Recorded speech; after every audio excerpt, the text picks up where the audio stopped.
Hello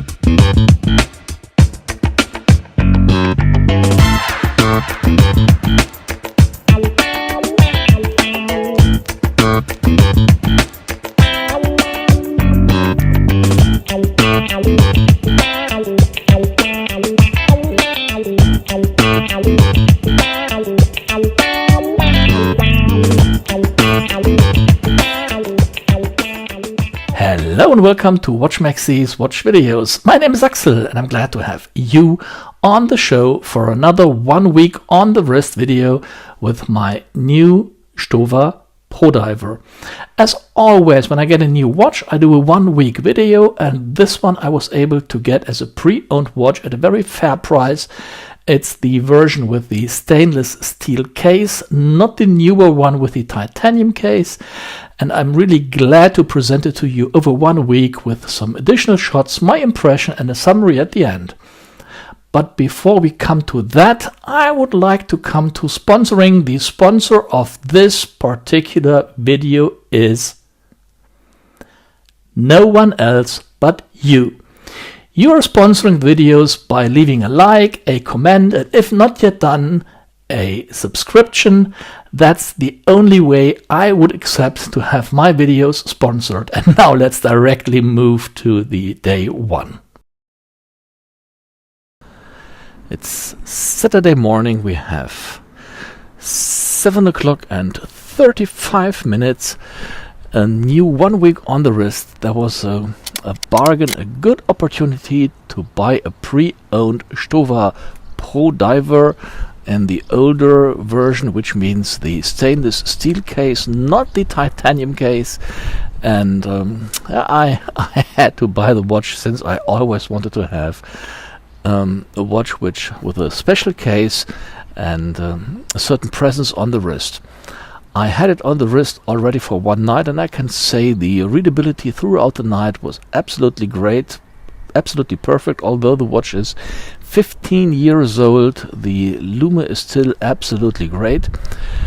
I was surprised that the watch, despite the size and the really special case shape, which I'm going to present a bit more in detail over the week, was quite comfortable on the wrist. Right over here I did a review about the newer version with the titanium case and the yellow accents, so the tech specs except the material and the weight are quite identical. So I'll focus on my impressions and the comfort and other things over the week. It's Saturday night, nearly 11:45 to midnight. The Stowa Prodiver is still on my wrist. This evening I cut a video about a really interesting brand, Tension, which you probably already might have seen when you see this 1 week video, because I plan to publish it before the 1 week of the Prodiver. What can I say about the Prodiver? A watch which actually really surprised me. It's a absolutely nice watch, but I'm not a really big fan or supporter of plongeur hands. I feel they are a little bit disproportionate, so I wasn't quite sure if I like the hand. But these orange hands, which are not too big like I have here on the Prodiver, that's absolutely great. In most cases I do know the hour, but I need the minute to read the time. And the orange hand makes it absolutely easy to quickly read the precise minutes, and that's absolutely great. I really love it. I have to be honest here. The watch is heavy, the watch is thick, no doubt about that. And I think I leave the isofrane on the watch. I think I'm not going to play around with straps. The isofrane is a perfect fit if you're not going for the steel bracelet, and the steel bracelet most certainly would be too heavy for me, since it's a really big and chunky watch. It's Sunday, day 2 of my 1 week on the wrist.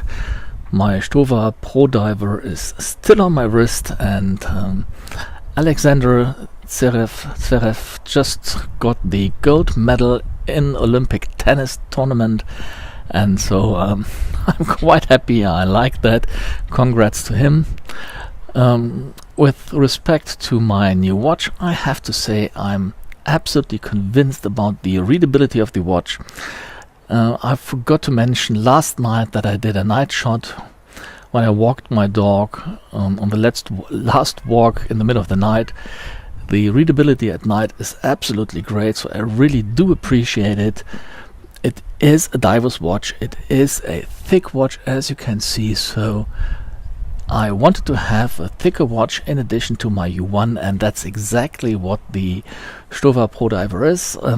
Nothing negative to mention, some special features I recognized, and I'm going to explain that in detail over the week. It's Sunday evening, 10:15, and my Stowa Prodiver is still on the wrist. I have to say that this watch really surprised me in many ways. I have to say I like the, I would name it a modernized style of the 70s. The watch is a really thick and heavy watch. You really can't deny that. But I did not expect that I would like another watch of similar size and similar weight like the U1. I have to say, during the night the watch is even better to read compared to the U1. The lume does last as long as with the U1. However, it is brighter, and I really do like it. And the orange minute hand is something which absolutely flashed me. It really makes it easier for me to quickly identify the exact time, and that is something which really surprised me. Over the coming days, I'm really happy to wear the watch, and I'm going to talk about some special items I identified on the case and the design. It's Monday morning, day 3 of my 1 week on the wrist. It's about 7:10, and my Stowa Prodiver is still on my wrist. Last night I forgot to activate the lume. Usually I take my torch and activate the lume when I come back from my last dog walk. Last night I forgot it, and the watch was readable throughout the whole night. That's absolutely gorgeous, and I love it. Today I will take some footage about the case. Tonight I'm going to show you what I took as a footage and what kind of thoughts I recorded. It's Monday night. We have 20 minutes past 11, and the Stowa Prodiver is still on the wrist. I do know I promised to shoot some extra footage about the case shape, things I noticed. I have to apologize. I wasn't able to do this. I had a horror day on my job where I earn my money. Then I completely unexpected had to make an appointment with the vet. My dog needed some treatment, so this came on top of that. And last but not least, I cut 2 videos today about Temption, and I'm really tired, and I promise I'm going to deliver the footage I talked about, the case shape, and all this kind of stuff within this week. The Stowa Prodiver is a watch which surprised me in many ways. It wears similar to the U1. The Stowa Prodiver has the potential to grow into the same league, according to my perception, a tool watch equal to the U1 from my perception, and this is something which really surprises me. In terms of weight, size, and feeling on the wrist, it is quite comparable, and it really grows up to the U1, which has been my by far most preferred tool watch, and the Prodiver has all the potential to get very close, if not on par, to the U1. It's Tuesday morning. We have about 10:30 in the morning. The Stowa Prodiver is still on the wrist, and as promised, I'm going to show you some special things I noticed about the case, the shape, the crystal, the bezel, and other things. So starting with the bezel, you can see it narrows down towards the crystal and not towards the case, like most of the modern watches, and the crystal itself is very gently curved, and you can see this underneath the little stick I use, and this makes the overall shape appear a little bit squarish, which makes it a big and chunky watch despite the core figures of 42 millimeter. And I also like the bezel with the grip not going down to the case. There is a small gap, and I really like it from a design point of view. Functional, it doesn't make any difference, but from a design point of view, I like it. Design wise, I don't like too much the 3 nearly equal indices on the bezel, because when I turned the bezel, I tried to readjust it. I often looked for the black one as it is unique on the bezel, or I used the wrong light one. So I'd really prefer a bigger main index on the bezel, which makes it easier to readjust it to the 0 position. The lower side of the horns is really sharp, as you can see here. A short push, and there is a little dent in my finger, and again, that actually it really hurts. So that is something I've seen with no other watches, and taking a piece of paper, it's even more obvious. It really cuts a hole into the paper, and to a certain extent you can really cut the paper with the lower side of the horn, just putting it over the horn, and you see the paper is nearly cut, and that's really amazing, and I have it with no other watch in my collection. However, it doesn't disturb at all, because it's just on the side of the rubber strap or the bracelet, so you don't even reach this sharp edge, and it looks great, but it's a sharp edge which does not disturb. The horns are screwed from both sides, and the screws are a little bit in the case, which makes it harder to slip away with the screwdriver, and if you do so, it looks like here. This is something you have to know if you go for a watch with screwed spring bars or screwed bars. They are not spring bars. I bought it as a used watch, so I have to accept the signs of use. I'm happy with that, but I just wanted to mention it since it's important for you if you tend to go for that watch. It's a Tuesday evening, about 11 o'clock, and the Stowa Prodiver is still on the wrist. I recall having said at the beginning of the week that I don't intend to play around with straps. Yeah, what shall I say? What do I care about my yesterday's talk? I put on the orange Borealis strap. Before that, I had the black Isofrane, and that's an orange strap. If we had some kind of summer, which we don't have in the part of Germany where I live, this would be a nearly perfect summer combination. The orange hand, both the minute and the second hand, the orange strap would be really great. Unfortunately, we have rainy weather, clearly below 20 degrees centigrade, so far away from real summer weather. So probably today or the day after, I'm going to change back to the black Isofrane, which suits better the dark and rainy weather. Talking about the heaviness and the robustness of the watch, I had a couple of comparisons to the U1, which was my beater so far. And I think I could do a comparison between the two tomorrow or the day after, depending on my workload in my day job, and talk about what's similar, what's the differences, key advantages, key disadvantages of the both watches. So this might be interesting. It's coming in this video either tomorrow or the day after. And one last point I would like to mention you might be interested in.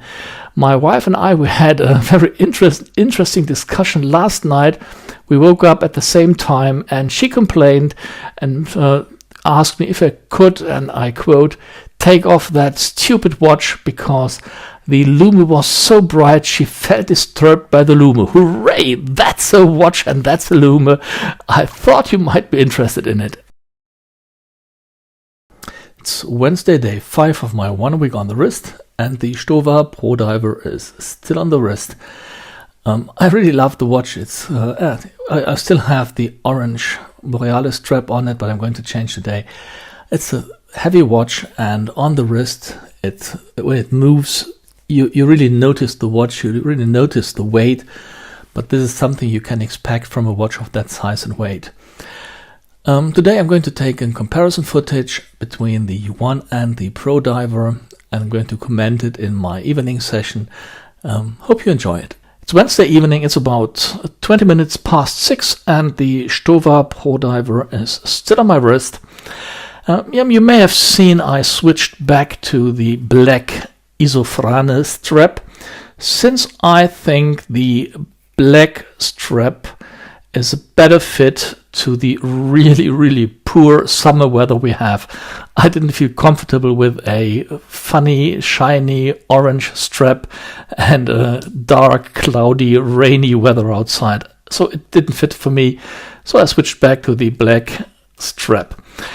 I promised you to do some comparison shots between the U1 and the Stowa, and this is what I'm going to share with you right now. These are the two watches I wanted to compare. Here we have the U1 and the Stowa Prodiver. This is not a full review, not a full comparison, but I wanted to share my impressions. You can see the U1 has a diameter of 44 millimeter, while the Prodiver has a diameter of 42, but putting them side by side, my first impression would be that the Stowa is slightly bigger compared to the U1. Also, if you have a look at the shape of the case, the U1 and the Prodiver are quite similar in terms of shape. It's a little bit more squarish, and that's a little bit more roundish, but that's not too much. And if we compare the side view of the watch, you can see they are about of the same thickness, while the U1 appears to be a little bit slimmer, caused by the slightly slimmer body of the case.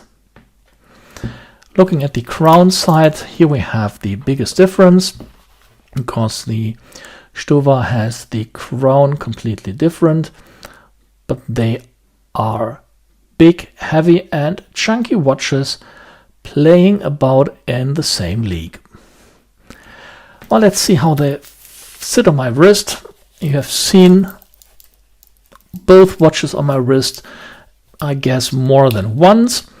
But here we have the U1 44 millimeter, nice watch, and the Stowa I've shown to you quite some time in the video, but for a direct comparison I put it on again.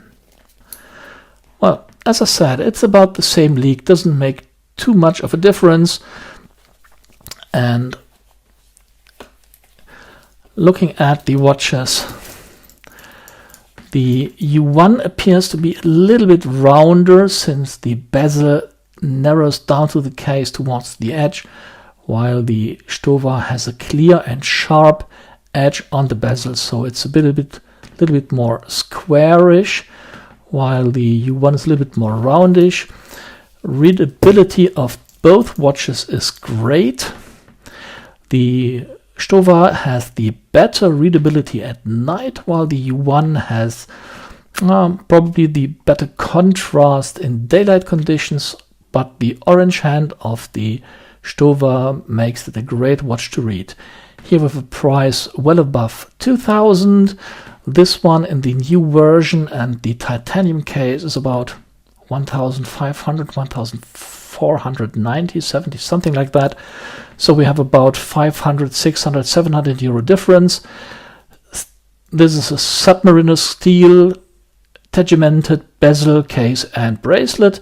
Here we have just a stainless steel, since it's the older version with a bead blasted case. Yeah, that was the comparison I wanted to share with you. Thursday morning, about 20 minutes to 9, and the Stowa Prodiver is still on the wrist. It is a great watch. It's exactly the watch I expected. It's exactly the kind of watch I expected. So no complaint from my side. I really like the watch. Tonight I won't be able to take a evening footage, but tomorrow there will be my closing summary of the watch. Well, Friday, day 7 of my 1 week on the wrist. My Stowa is still on the wrist. Unfortunately, I don't have much time, so I have to do the shooting in the car. So it's a kind of mobility video. But I definitely wanted to close the week with this video, and I wanted to wait until now because I had the Stowa on the wrist while I was in the gym. I was 40 minutes on the cross stepper, and the Stowa isn't a lightweight watch, it's a heavy and chunky piece. And despite that, it was quite comfortable on the wrist. It didn't hurt, it wasn't uncomfortable. So a clear recommendation from my side, and I definitely do know I'm going to wear that watch quite frequently and with pleasure. Now, this is what I wanted to share with you, and I'm totally curious to read if you have made similar experience, if you have one, or if my video, my experience were of any additional value and benefit for you. In that vein, stay safe, enjoy your watches, and even more important, look forward to my next videos. Till then, cheers, Axel.